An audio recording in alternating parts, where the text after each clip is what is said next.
Hello, welcome back to the channel.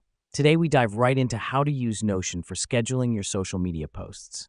This is your full 2025 guide to streamlining your social media content and posting schedule. Now let's get started. First, open Notion and create a new page titled Social Media Schedule.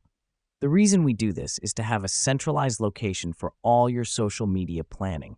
It makes organization and tracking easy. Next up, create a table within this page. This will serve as your content calendar.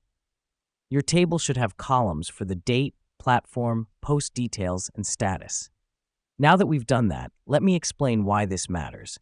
By categorizing your posts this way, you can see at a glance what's due when and where it's going to be published. It's a great way to maintain a consistent posting schedule across different platforms. Now it's time to populate your table. Fill in the details for each post: when it will go live, where it will be published, what the post entails, and its status. This helps us because it gives us a clear overview of our content plan, keeping us organized and making us more efficient. With your table filled, you can now create reminders for your posts. To do this, simply click on the date of each post and set a reminder.